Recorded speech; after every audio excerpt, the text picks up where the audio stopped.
Bom, pessoal, bom dia a todos. Bom, meu nome é Eduardo Poggi, acho que algumas pessoas já me conhecem. Hoje eu sou responsável pelo portfólio de produtos de gestão de riscos em cloud, fora de cloud, e também tenho o chapéu de ser o Security Officer da Módulo. Tá? Nesses últimos 3 anos, a gente aprimorou e melhorou todas as ofertas de gestão de riscos, até alinhado aí com o que o Cássio vai falar, que é o processo de riscos cibernéticos, como é que é essa integração. Acho que o Cássio vai falar um pouquinho disso. Mas o foco aqui é a gente falar um pouquinho de gestão de riscos corporativos, quais são os principais desafios e que tipo de soluções são a melhor prática para que a gente atenda a isso. Então, basicamente, né? Deixa eu clicar aqui.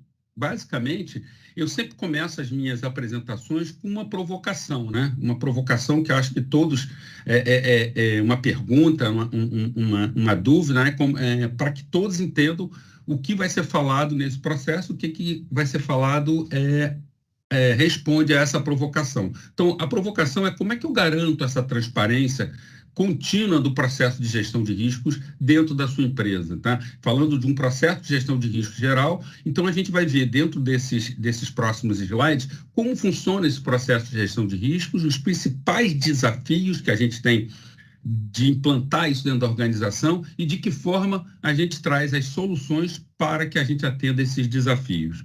Basicamente, né, só trazendo aí um conceito da mentalidade de risco, né, que é o conceito de risk-based thinking, o processo de implementação da gestão de riscos, de acordo com a ISO 31000, faltou até botar a fonte, tá? Ele envolve um processo de implementação daquele processo de gestão de riscos, que é o processo definido na ISO 31000, em cada um dos processos da sua organização. Ou seja, eu vou precisar fazer aquele Risk Management Process, tanto definir o escopo, o contexto, identificação, a análise, avaliação e tratamento, dentro de cada areazinha da empresa, e vocês podem já identificar, dependendo do tamanho da empresa de vocês, isso pode crescer assustadoramente a quantidade e o volume de informações que vocês devem gerenciar e mais, passar esse conhecimento e esses riscos para, vamos dizer assim, a área de governança e permitir que todo o processo, a terceira linha de gestão, que eu vou falar mais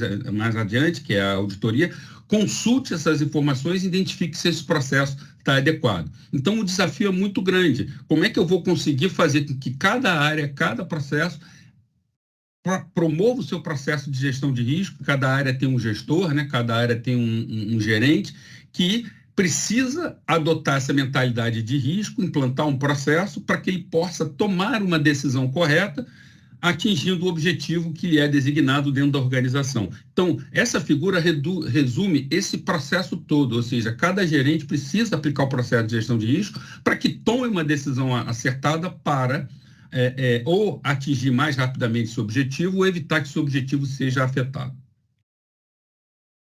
Então, basicamente, é adotado um processo de gestão de risco, que é o conceito da ISO 31001, né, que o risco é o efeito da incerteza nos seus objetivos. Então, tem que ser identificado a fonte de risco, o risco, a consequência, o efeito, o objetivo tem que estar claro, para que haja uma identificação clara de que risco tem a probabilidade e que impacto vai ser gerado no seu objetivo. E isso é fundamental, olhando aí no microcosmo, né? Cada célulazinha, cada processo, cada atividade tem um objetivo a ser atingido e cada atividade precisa ter, vamos dizer assim, um processo de decisão para evitar que o risco seja atingido. Tá? As melhores práticas, elas adotam um modelo de 3 linhas de gestão, né? Então, você tem, dentre os perfis ou as pessoas que interagem dentro do processo das 3 linhas de gestão, nós temos a primeira e a segunda linha, que são focadas em fazer o processo de gestão de risco dentro das organizações, seja a primeira linha, como o Risk Owner, aquela pessoa daquela célula, quanto a pessoa da segunda linha que precisa ter uma expertise para estruturar o processo e passar esse processo para a primeira linha para que todos consigam padronizar e passar a informação para o corpo administrativo ou para a governança da empresa. Ao mesmo tempo, a gente precisa ter a auditoria monitorando e observando essas informações para que ele possa dar um reporte independente também, se o processo está sendo adequado dentro da organização. Tá? Então, isso é muito importante, porque essas 3 linhas de gestão são as 3 linhas que devem estar implantadas dentro da sua organização para que você execute um processo de gestão de riscos. E quais são esses principais desafios? Né? Olhando essa quantidade de pessoas, quantidade de pontos, de células que precisam ter o processo de gestão de risco implantado, os principais desafios é o quê? Como eu vou centralizar essa gestão, né? Como eu vou proteger essa informação? Informação de risco, ela pressupõe que você tem causas e consequências, e essas causas podem ser falta de controles, que são informações protegidas. Ao qualquer um explorando essa falta de controle pode provocar uma ocorrência, um incidente, que eu vou falar mais na frente, que são os 3 pilares da gestão de risco. Então, manter esses registros, ter os indicadores de monitoramento, não só de riscos, mas também de controles e de perdas, de ocorrências, ter a transparência de que o que está sendo passado para cima é o que efetivamente está acontecendo e o que o auditor está vendo é o que efetivamente está acontecendo.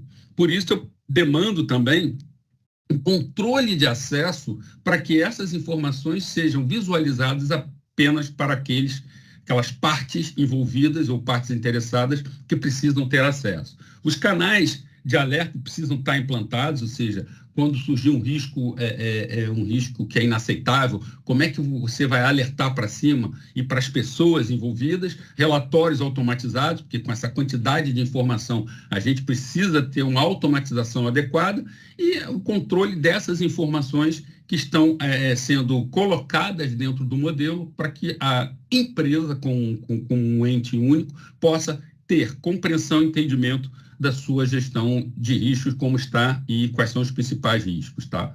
Eu diria, esse aqui é um resumo que anteontem, eu pensei de anteontem para hoje, eu vi o que eu posso falar para as pessoas que seria um resumo principal dos processos de gestão de risco corporativo. Então, eu diria que seria um processo de identificação de riscos, os controles que vão mitigar e reduzir esses riscos e as perdas, o registro das perdas. Por que o registro das perdas? Porque o registro das perdas retroalimenta o risco, ou seja, risco que você pensou, que você não pensou ainda, ele se materializou numa perda, ele tem que voltar a ser um risco para identificar os controles, para que isso tudo seja implantado. Ou seja, eu preciso ter em cada microcosmo daquele, um conceito de entendimento de quais são os riscos, de quais são os controles e quais são as perdas que podem ser provocadas. E aí eu diria não só as perdas pontuais ali dentro daquela célula, mas também as perdas decorrentes, as magnitudes de perdas consequentes, ou seja, além de paralisar um processo, por exemplo, um risco de paralisação de uma atividade ou de um processo, podem ter perdas secundárias, e aí a gente fala o conceito aí do risk chain, ou seja, a cadeia de risco pode levar até uma multa milionária para a organização, e essa compreensão desse risco, ela é dinâmica, ela é constante e dinâmica, que a gente precisa ter. Então, basicamente, eu preciso entender os meus riscos, entender os controles e entender as perdas que podem acontecer, incidentes e assim por diante. Dentro da solução da Módulo, a gente tem o nosso sistema que é o Enterprise Manager, que ele busca incorporar o processo, as pessoas, os acessos e os riscos dentro respeitando o conceito das 3 linhas de gestão. Então, nós temos o corpo administrativo acima, onde você pode criar papéis, perfis na organização, e você tem tanto o Risk Owner como o grupo de gestão de riscos corporativos e compliance, que é a segunda linha, que vai falar de controles internos, vai falar de talvez um catálogo geral de riscos que possam ser consultados, assim por diante, e a auditoria interna que acessa esse modelo, tá?